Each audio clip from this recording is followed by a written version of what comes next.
Hello everybody, Manithral here, and welcome to the weekly update video for OSRS. Now this week we have Undead Pirates, Coliseum changes, and more. Up first is something that kind of seems like a little bit of a surprise unless you've been following the dev notes and stuff like that. So up today marks the first beginning of the epic battle between the Undead Pirates and the Elder Chaos Druids, which are conveniently localized entirely within the Chaos Temple between levels 19 and 14 Wilderness. So the pesky pirates have run aground in the Wilderness Eastern Shore, and they're itching to get their bony hands on some Wilderness booty. The Elder Chaos Druids are fending them off, but the battle is quickly reaching a stalemate. So now you'll be able to find these guys in both of those areas. So as you can see here in the map, this is kind of centralized where things are going. Also, as per the poll, the hard clue step that has directed players to the Chaos Temple has been moved to a safer location near the obelisk just northwards, which is actually what this is highlighting here. Sorry. So this is showing the location for the new part of the hard clue scroll that was going to be affected by the temple. So that is awesome. Undead pirates rapidly respawn and have a low HP, so there you go. But very easy to take them down. You can even use a dwarf multi-cannon if you're willing to risk it. But you'll even be able to come across potentially a zombie pirate key or two. These keys are tradable, so that is something to keep in mind. But the pirate's grounded ship, located in a single-player combat zone on the eastern shore, opening the chest acts like a roll on the pirate's loot table, but will double any loot received, including the uniques. So it's something to kind of keep in mind. This might be expounded upon down the road. They might have more types of undead pirates, maybe higher level ones. So keep that in mind. This is just the beginning of this. So yeah, there's some pretty cool stuff. There's also the teleport anchoring scroll, formerly known as the block scroll. So that's something to keep in mind. This is from the Elder Chaos Druids and Abyssal Demons. So it's a nice new pickup. There's adamant seeds, work almost exactly like mithril seeds, except they'll move you to the east when planting as opposed to the west, which might lead to some interesting escapes. So something, there's some small stuff like that, but who knows what's going to happen down the road. And it also says that it's worth noting that the Amulet of Avarice will note your drops here, so keep that in mind as you're going about. Then for the Varlamore changes, bees, this is Coliseum modifiers. So first we have bees, increase time between movements from 7 ticks to 12 ticks. So 4.2 seconds to 7.2 seconds. They increase the respawn delay from 18 ticks, so about 11 seconds, to 15 ticks, 30 seconds. Doom is now a stackable modifier to reflect new behavior. So Doom stacks reset to 0 at the end of each wave. Death is guaranteed at 15, 10, or 5 stacks of Doom, depending on the active modifier tier. Doom stacks will only be applied to Coliseum sources. Instances of self-dealt damage like the Soul Reaper axe or Divine Potions will no longer add Doom stacks. Blasphemy. Similar to the Doom change, self-dealt damage will no longer result in additional prayer point drain if Blasphemy is active. The Doom Scorpion has been put back in its cage and is no longer available as a modifier. Manti Mayhem,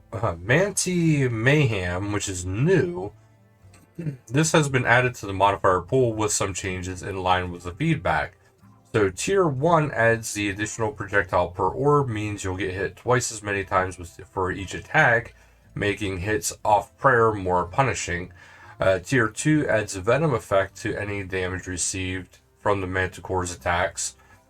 And Tier 3 removes the force melee orb in the final slot of the Manticore's attack sequence. Effectively, this makes the order of attacks totally random. There's Myopia, now affects auto-cast spells, so manually cast spells remain unaffected. Relentless tiers 1 and 2 now cause enemy attacks to ignore 33% and 66% of your defense, respectively. Tier 3 is unchanged and ignores all defense. Bonus minimum hits from this modifier remain unchanged at 1, 3, and 6 per tier. Then we have Totemic, which increases the respawn timer from 1 minute to 2 minutes after the totem has been destroyed, reducing healing from 40% to 30% of the targeted NPC's health. And then there's also the new loot rates, which is in the news post about, for the feedback. But from Wave 3 onwards, the Coliseum rolls to see what offer regular loot or a shiny unique. As the wave count increases, so does your odds. So, it starts at actually Wave 3 now, which initially it started at Wave 6. But at Wave 3, you got 1 in 24. Wave 4 is 1 in 110. 5 is 1 in 96. 6 is... And I won't read the old rates because the old rates are definitely worse. 6 is 1 in 82. 7 is 1 in 68. 8 is 1 in 54. 9 is 1 in 40. 10 is 1 in 126. Or 1 in 26. 11 is 1 in 12. So all these have jumped roughly anywhere from 15 to 20 ranks. So that is something. Also, you start getting odds much sooner. So that's something to kind of think about. The Sunfire Armor piece adjusted from 3 and 10 to 9 and 16. Echo Crystal adjusted from 6 and 10 to 616. And Tonal Sticks of Ralos adjusted from 1 and 10 to 1 and 16s, but is now only attainable from Wave 7 and on. But now, while you're less likely to roll an Echo Crystal or Tonal Sticks, the increased frequency of unique rolls should make up the difference, especially when you're reliably getting the higher waves. To top this off, they're making some adjustments to improve both the Echo Crystals and the Tonal Sticks of Ralos, which they feel should improve their use cases. So, Tonal Sticks of Ralos special attack defense reduction is no longer capped at 50% of the target's defense. Increase the Ralos high alchemy value to 360k. Echo Crystals now add 6k charges to the Echo Boots, up from 2500. And the Echo Boots are now able to store charges up to a maximum 60k, up from 10k. Multiple Echo Crystals can now be used to charge Echo Boots at the same time, up to the cap. Ooh. I think I need a drink. Sorry about this, guys. The recoil effect on the Echo Boots can now be toggled. When the number of charges in the Echo Boots reaches 0, the recoil effect is disabled until recharged, but the boots will remain intact and equipped. Increase the Echo Crystal's high alchemy value to 90k GP. So additionally, there's a clarification from last week's post. They made an error in the post last week with regards to the Perilous Moondrop rates in it. They started that each boss slaying gives a 1 in 56 chance while obtaining its respective armor slot, totaling a 3 in 56 or a about 1 in 18.67 chance for unique. That much is correct. What's not correct is that the statement that defeating all 3 bosses would provide an additional 1 in 56 roll at any item for a total of 1 in 14. This is not the case and has never been the case, but they need to get some wires. Well, they had some wires crossed the post last week, and they apologized for this. But on top of that, they missed the mature Teku Salamander drop rate from last week's post. So in case people are wondering, it's a 1 in 1000 chance every time you catch a Teku Salamander.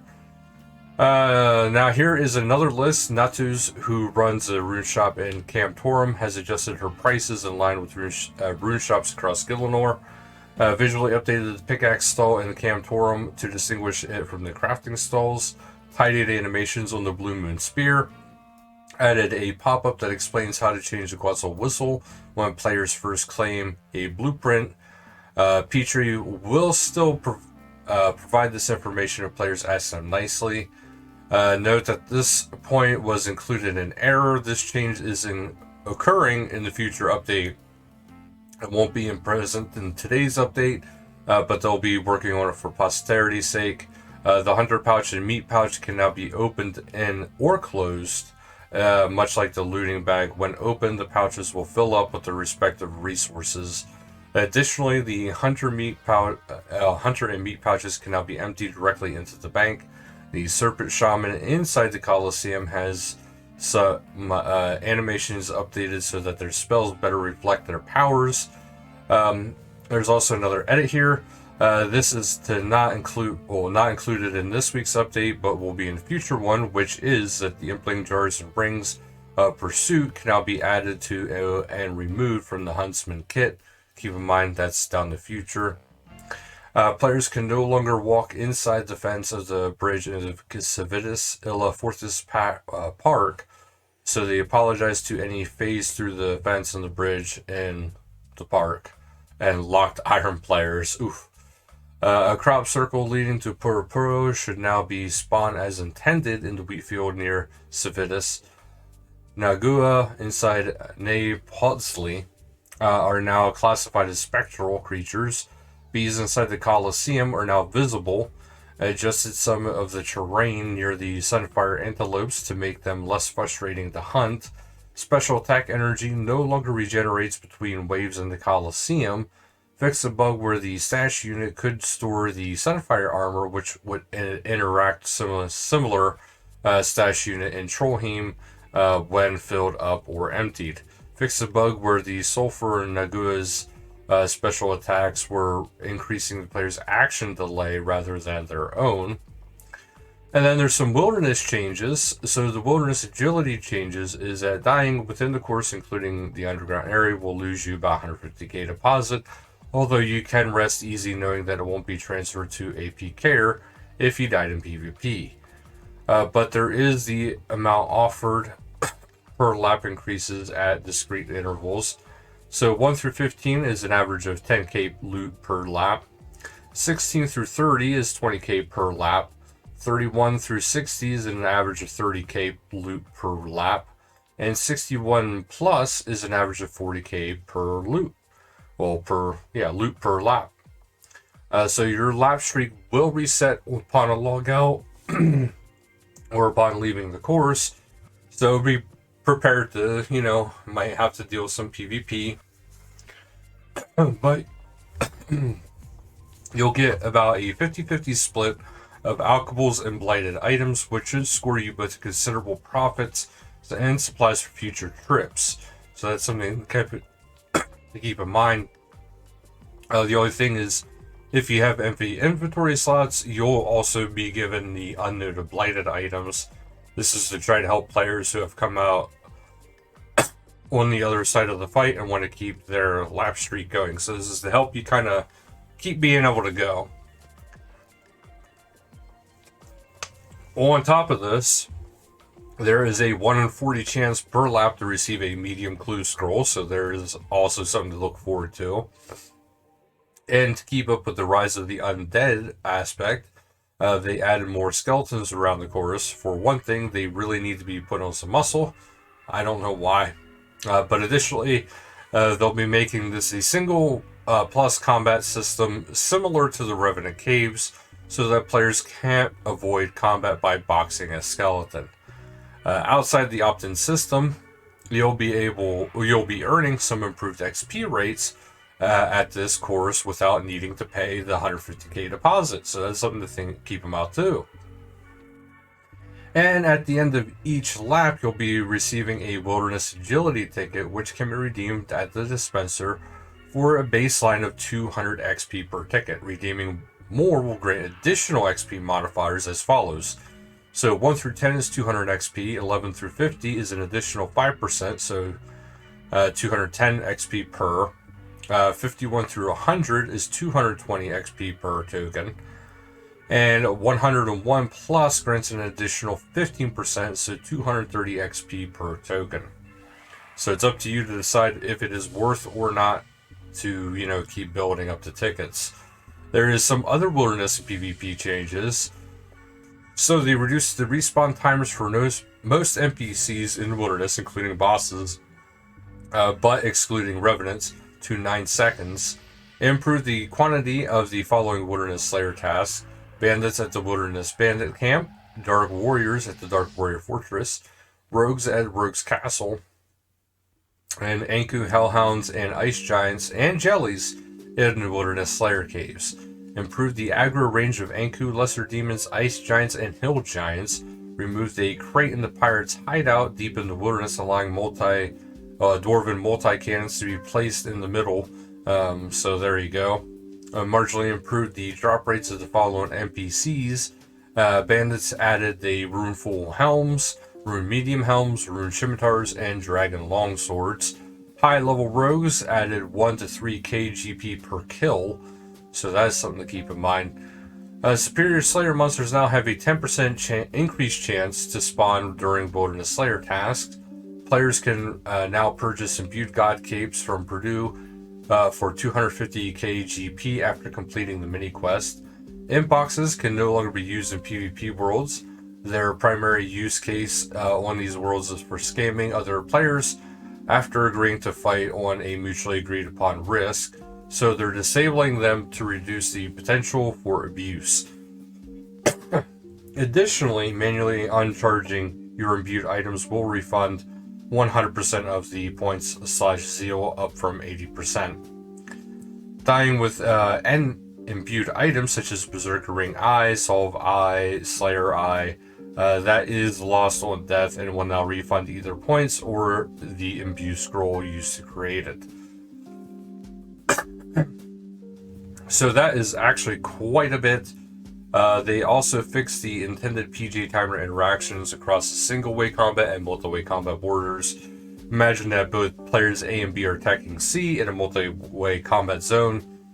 If B is the last one that attacks C and C has attacked A, neither player A nor B will be able to attack player C after C enters a single-way combat. This prevents an unintended interaction from the PJ timer where player C could attack A, preventing any attacks for 12 seconds and guarantee a free to log out. So it's not quite the same, but it still, pushes that a little bit. Meanwhile, players who are in combat in a single-way zone can no longer instantly have heal other, spec transfer, or vengeance other cast on them when running into multi-combat zone. They now need to spend 6 seconds in the multi-combat zone for these spells to be usable. The aim is to change people to prevent people in a 1v1 fight dipping in and out of multi to give themselves an unfair advantage by having another player or alt account repeatedly bolstering their combat capabilities. Raw food no longer appears to other players when dropped in the wilderness. While it's uncommon, some players pick up raw food and cook it mid-fight, circumventing the restrictions on picking up cooked food and potions from other players. As funny as this behavior is, not really in the sport of PvP, so they are putting a stop to that as well. Similarly, manually dropped food or potions will now despawn faster in the wilderness, so supplies dropped by NPCs will remain untouched, but this change aims to stop players from dropping an entire inventory of snacks, banking, returning, juggling the food, and effectively giving themselves a massive extra health pool for the next fight. So that's something to kind of keep in mind. More plushies. So if you're interested to get some plushies, this is partnered with Makeship, but they have a gold-trimmed Rune Champion, Dragon Chain Body, Cute Noob, and Virtus. So do check them out if you're interested. There is a discount. If you buy 2, you get a 5% discount, 3, 10% discount, and if you get all 4, you get a 15% discount. There is some other changes. So visually updated the footprints and the razor-backed cavets so they don't blend into the ground quite so much. Adjusted the pathfinding for the pitfall and deadfall hunter creatures and adjusted the terrain to prevent them from getting stuck on the scenery instead of your ingenious traps. They hotfixed the wall beast that no longer prevents players from entering the Lumberj Swamp caves. They're considering adding an extra spike to the spiky helm. This is a joke. The strength skill guide now lists the correct defense level requirements for the Blood Rager armor set. And then PvP World Road is moving to Period B, so 560 UK PvP, 319 US Bounty Hunter, 579 US High Risk PvP, 561 UK Free to Play PvP, 580 US LMS Competitive, and Worlds 390 for AUS LMS Competitive, and 569 AUS for Bounty Hunter has been deactivated with this rota. And PvP Arena is used on the max/med loadouts as ranked duels and tournaments this week. So that is everything, which was quite a bit this week. But thank you for watching, and until next time, later, guys.